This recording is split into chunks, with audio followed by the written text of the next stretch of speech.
नमस्कार, शुभ संध्या। आप सबका फिर से एक बार मुकेश भोजपुरी चैनल में मैं मुकेश कुमार आप सबका स्वागत करता हूं। फिलहाल इधर कुछ दिनों से वीडियो नहीं डाल पाया क्योंकि आप सब जानते हैं पर्व त्यौहार था तो हर कोई बिजी था, उसी को लेकर के नहीं डाल पाए। आज से फिर हम लोग अपने पढ़ाई की ओर लौटेंगे। तो आज हम आप लोग को बताएंगे एक 10th क्लास का बहुत ही चर्चित प्रमेय है, पाइथागोरस प्रमेय। पाइथागोरस प्रमेय यानी कि किसी भी समकोण त्रिभुज में कर्ण का स्क्वायर शेष दो भुजाओं के वर्गों के योग के बराबर होता है, यानी कि कर्ण स्क्वायर बराबर लंब स्क्वायर जोड़ आधार स्क्वायर।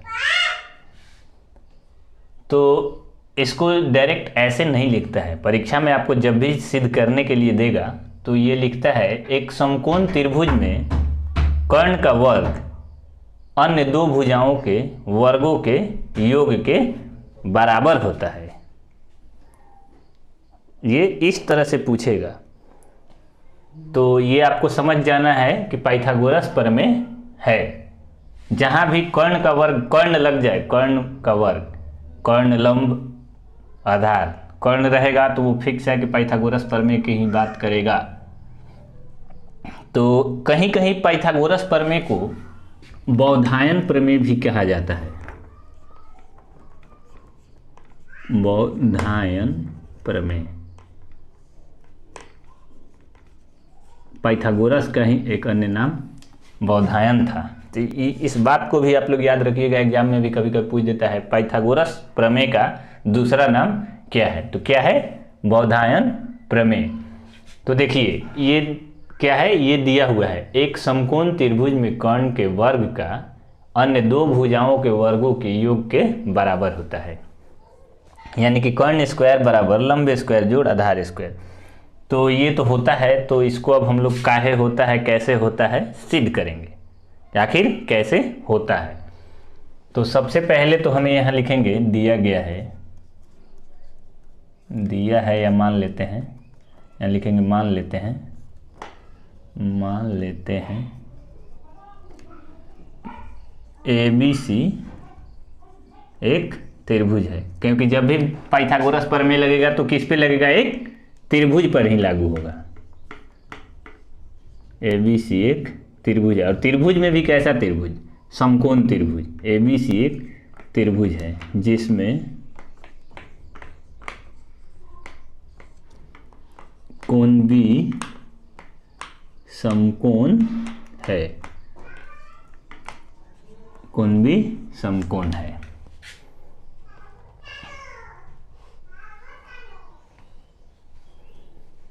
अब क्या करना है? तो ये तो हो गया। अब लिखेंगे जो सिद्ध करना है। तो सिद्ध क्या करना है? सिद्ध करना है तो सिद्ध क्या करना है हम लोग को? AC स्क्वायर बराबर AB square plus BC square. तो देखिए सबसे पहले हम एक क्या करते हैं, एक आकृति बना लेते हैं समकोण त्रिभुज का उस कथन के अनुसार। तो इसमें आपको कह रहा है कि मान लेते हैं ABC एक त्रिभुज है जिसमें कोण B समकोण है। तो ये जो हमारा कोण है 90 डिग्री, समकोण का मतलब कितना? 90 डिग्री। लंब कोण समकोण इसको बोला जाता है। तो कोण B समकोण है तो B कहाँ होगा? यहाँ। अब आप चाहे तो A यहाँ रखें या A यहाँ रखें, तो हम यहाँ रख लेते हैं ABC। तो किसी भी चीज़ को सिद्ध करने के लिए कुछ अपने मन से या अलग से रचना करने की आवश्यकता होती है। तो इसमें भी हम क्या करेंगे? रचना करेंगे। तो रचना में हम क्या करेंगे भाई? रचना। तो रचना क्या करेंगे? तो हम लोग पहले ही पढ़ के आए हुए हैं प्रमेय में कि किसी भी समकोण त्रिभुज के समकोण भुजा से कर्ण पर लंब डाला जाए तो वो संपूर्ण त्रिभुज को समरूप त्रिभुजों में विभाजित करता है और त्रिभुज क्या होगा? समरूप होगा। तो रचना क्या करेंगे हम, यहाँ से बी से जो है एक लंब डालेंगे भुजा AC पर, जिसका नाम क्या होगा, ये डी, BD लंब। तो यहाँ पे रचना में हम लिखेंगे भुजा AC पर कोण B से BD लंब डालते हैं, लंब डालते हैं। तो BD क्या हो गया, लंब हो गया, और इसको मिला दिए इसलिए ये BD हो गया। यहाँ जो होगा क्या होगा, 90 डिग्री। BD हमारा 90 डिग्री होता है। तो अब देखिए त्रिभुज ABC ADBDBC, 3 त्रिभुज इसमें बने। तो हमने क्या बताया उस प्रमेय के अनुसार कि जब भी किसी समकोण वाले भुजा से सामने वाले भुजा पे लंब डाला जाता है तो वो क्या करेगा, अपने आप को और जो 2 त्रिभुज बनेंगे उसको समरूप त्रिभुजों में विभाजित करेगा। और इसलिए भी समरूप होगा क्योंकि देखिए यहाँ पे करना कुछ नहीं, बस केवल समरूपता का ही खेल है, उसी से आपका ये सब सिद्ध हो जाएगा। तो हम क्या करते हैं, यहाँ पे लेते हैं त्रिभुज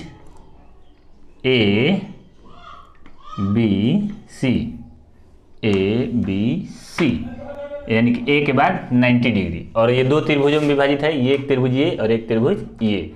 तो हम क्या लेंगे, A समरूप त्रिभुज, ये जो है हमारा समरूप का ये साइन होता है, और सर्वांगसम का इस तरह से 2 बराबर के ऊपर सर्वांगसम ये है सर्वांगसम, और ये है समरूप।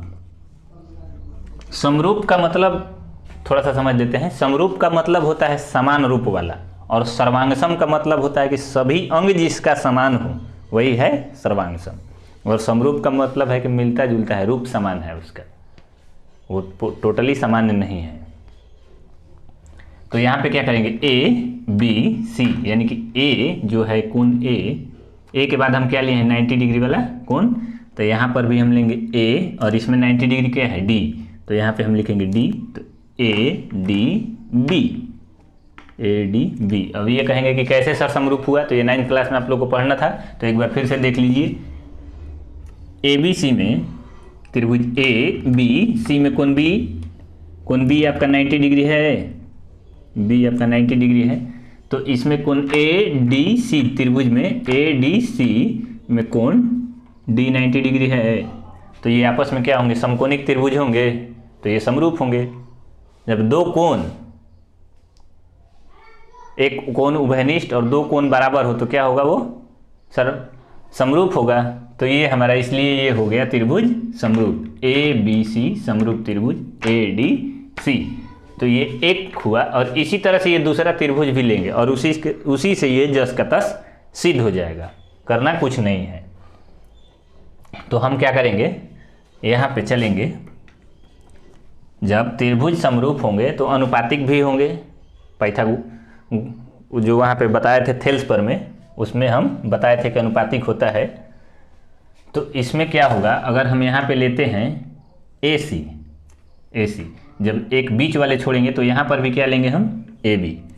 समरूपता में यही नियम है कि इधर से पहला तो इधर से भी पहला, इधर से लास्ट तो इधर से भी लास्ट, NA से पहिल का तो NO से पहिल का, जब हेने के लास्ट तो हेनियो के लास्ट। ये समरूपता का यही नियम है। अब क्या करें, समरूपता में जब भी ले तो इधर से पहला तो उधर से भी पहला, इधर से शुरू तो उधर से भी शुरू। तो यहाँ पे हम क्या करेंगे, AC बटा ADB है, तो AC तो इधर से क्या हो जाएगा हमारा AB। अब यहाँ पे AB आ गया और ये है हमारा AC।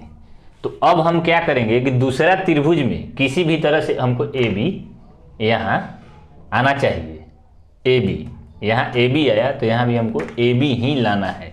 तो उसके लिए हम कैसे लेंगे, देखिए यहाँ हम लेते हैं ये AB, तो यहाँ क्या हो जाएगा AD, तो यहाँ हम लेंगे AB, तो यहाँ क्या लेंगे AD, बताए हैं कि इधर से दोनों फर्स्ट वाला तो इधर से भी दोनों फर्स्ट वाला, क्योंकि स्क्वायर लाएंगे या एडी, यहाँ एडी और डीसी के रूप में दूसरा त्रिभुज जब भी आएगा तो डीसी, ये लास्ट में हम जोड़ेंगे। तो ध्यान इस बात को रखेंगे सिद्ध करने के लिए कि ये हमारा ये और ये इसी रूप में आए, तो एसी तो रहेगा ही, क्योंकि यही सिद्ध करना है एसी स्क्वायर, ये हमारा एसी है, ये कर्ण होता है, यही कर्ण है, और ये लंब और ये आधार है।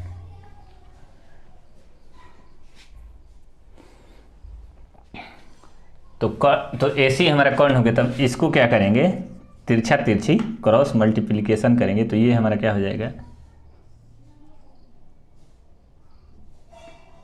ए बी स्क्वायर हो जाएगा, A B square, A B गुना ए बी बराबर ए बी स्क्वायर, ये क्या हो जाएगा ए सी इंटू ए डी। इसको मान लेते हैं समीकरण 1। अब कुछ नहीं करना है। अब एक त्रिभुज हो गया और दूसरा त्रिभुज, एक त्रिभुज को जब सर्वांगसम ले लिए तो दूसरा त्रिभुज भी इसके सर्वांगसम होगा, तो ये इसमें भी हम लिखेंगे त्रिभुज ए बी सी, इसमें भी हम लिखेंगे, दूसरा कुछ नहीं लिखेंगे।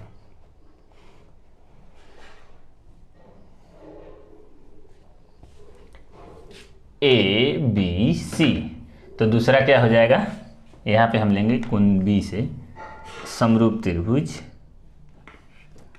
यहाँ पे थोड़ा इससे समरूपता का साइन होता है, त्रिभुज बी और उसके ए के बाद बी 90 डिग्री, तो यहाँ पे क्या हो जाएगा बी के बाद डी, डी सी, ये भी त्रिभुज समरूप होगा। तो इसमें भी अब क्या करना है हमको, ए बी स्क्वायर एक बार आ गया, एक बार बी सी स्क्वायर आना चाहिए, तो इसमें हम क्या करेंगे, ऐसा करेंगे कि हमारा बी सी स्क्वायर, तो बी सी लाने के लिए हमको क्या करना होगा, तो सबसे पहले हम यहाँ से बी सी ही ले लेते हैं, तो यहाँ क्या करेंगे बी सी, यानी कि लास्ट वाले हम लिए हैं, तो यहाँ भी हम क्या करेंगे लास्ट वाले लेंगे, बी सी बटा डी सी। अब हमको देखना है जब यहाँ बी सी है तो अब की बार नीचे बी सी आना चाहिए, तभी जाकर क्या होगा हमारा स्क्वायर होगा, मल्टीपल होगा तो स्क्वायर। तो यहाँ देखिए जब बी सी हमको लास्ट में नीचे लेना है, तो यानी कि दूसरे वाला में, तो बी सी, बी और सी, यानी कि बीच वाले को छोड़ना है, तो यहाँ भी हम क्या करेंगे बीच वाले को छोड़कर क्या ले लेंगे ए सी, ए सी।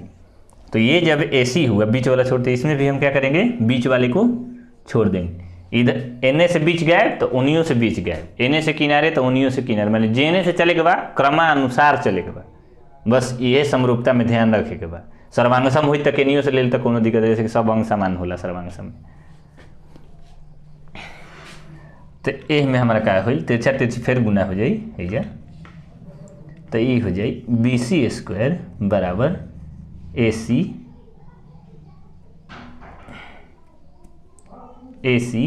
इंटू डी सी, ई का हो जाएगा समीकरण 2। अब देखिए ए बी स्क्वायर आ गया, बी सी स्क्वायर आ गया, बच के आ गया ए सी स्क्वायर। तो अब क्या करेंगे ए सी या डी सी, ए सी और ए डी, ए सी और ए डी।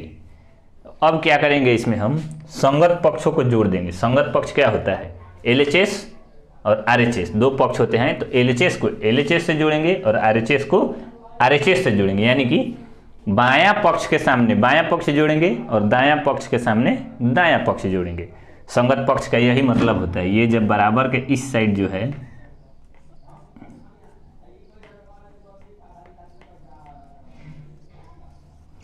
तो इसको जोड़ेंगे इसके साथ और इसको जोड़ेंगे इसके साथ, यही होता है संगत पक्ष। ये है संगत और ये है संगत पक्ष, मतलब इसको इससे जोड़ा जाए और इसको इससे जोड़ा जाए तो ये क्या होगा संगत पक्ष। बराबर के एक साइड वाले को एक साथ और बराबर के दूसरे साइड वाले को एक साथ। तो यहाँ हमारा समीकरण एक क्या है, A B square, A B square. तो बराबर के एक साइड में ए बी स्क्वायर है और समीकरण 2 में एक साइड में क्या है बी सी स्क्वायर, तो यहाँ पे क्या हो जाएगा प्लस बी सी स्क्वायर। अब क्या करेंगे बराबर एल एच एस तो हो गया, बायां पक्ष हो गया, तो अब यहाँ पे क्या है a c into a d, a c into AD plus, अब यहाँ पे दूसरा में क्या है AC इंटू DC, तो यहाँ पे क्या करेंगे AC इंटू DC। तो अब देखिए, अब दोनों में आप लोग को कुछ दिखाई दे रहा होगा, क्या दिखाई दे रहा है AC, यानी कि AC जो है हमारा दोनों में कॉमन है। कॉमन का मतलब दुनहु देने बा, हेनियो AC बा, हेनियो AC बा, उभयनिष्ठ। कॉमन का मतलब होला कि जब दोनों देने होके, तीनों देने होके, चारों देने होके, सब में होके विराजमान, ओकर के कॉमन कहल जाला। तो एक यहाँ पे हो जाएगा AB स्क्वायर जोड़ BC स्क्वायर, और यहाँ पे क्या करेंगे हम AC को कॉमन ले लेंगे। तो जब AC यहाँ से गायब हो गया तो क्या बचा, गुना के रूप में है तो AD बचा, और यहाँ से भी AC हट गया तो क्या बचा, DC बचा, तो प्लस DC। तो AD प्लस DC, ये AD प्लस DC क्या हो जाएगा, बराबर AC होगा, क्योंकि AC को ही हम दो भाग में यहाँ पे किया है ना, AD और DC के रूप में। तो यहाँ हमको कुछ नहीं करना है, यहाँ पे अब लिख देंगे AB square plus BC square बराबर AC इंटू AC। यहाँ पे क्वेश्चन में कर देंगे हम, दिखाने या AD प्लस DC बराबर AC हो गया। तो यहाँ पे हो जाएगा, ये AC इस साइड ला दे, या पहले अभी रहने दे, AB square plus BC square बराबर AC स्क्वायर। इसको इस साइड ला दीजिए अच्छा लगने के लिए, क्योंकि हम ऊपर लिखे हुए हैं AC स्क्वायर बराबर AB square plus BC square. तो ऊपर जिसको हम लेकर चले थे वो नीचे आ गया, तो यहाँ पे क्या लिखेंगे, प्रूव्ड, यानी कि सिद्ध हो गया। जो हम करना चाहते थे, जो हम लेकर चले थे, उसको हम यहाँ पे लाके सिद्ध कर दिए। तो इसमें क्या हुआ, कुछ नहीं हुआ, बस जो समरूपता वाला पढ़े थे वही समरूप त्रिभुज, इस त्रिभुज पे लंब डाल दिए समकोण त्रिभुज में, और जब भी पाइथागोरस पर में लागू ही होगा तो ये समकोण त्रिभुज पर ही लागू होता है, इसके अतिरिक्त पाइथागोरस पर में कहीं नहीं लगता है। ये त्रिभुज के लिए ही बना है पाइथागोरस प्रमेय, समकोण त्रिभुज। तो वही हम किए हैं, बस समरूप त्रिभुज में ये इधर से पहला तो इधर से भी पहला, इधर से लास्ट तो इधर से भी लास्ट, आगे कुछ नहीं किए हैं। बस इसी तरह से आपको दो त्रिभुजों में ये बंट गया है, एक इसमें और एक इसमें, और ये संपूर्ण त्रिभुज से इन दोनों का तुलना कर दिए हैं। तो ये इनका अनुपातिक रूप ये हो गया, अनुपातिक रूप लेकर के यहाँ पे क्या किया गया है, जोड़ दिया गया। बाकी इसमें कुछ नहीं है। ऐसे देखने से तो लगेगा कि बहुत लंबा प्रोसेस किया गया है, कैसे हम बनाए कैसे नहीं, एग्जाम टाइम आप लोग भूल जाते हैं। तो बस इतना याद रखना है कि इसको एक बार इससे तुलना करना है, फिर इसको इसके समरूप करके बना लेना है, जो आएगा लास्ट में जोड़ देना है, वो हो जाएगा। तो वीडियो अच्छी लगे तो अपने दोस्तों के साथ लाइक शेयर सब्सक्राइब कमेंट जरूर करें। मिलते हैं अगले वीडियो में, तब तक के लिए धन्यवाद।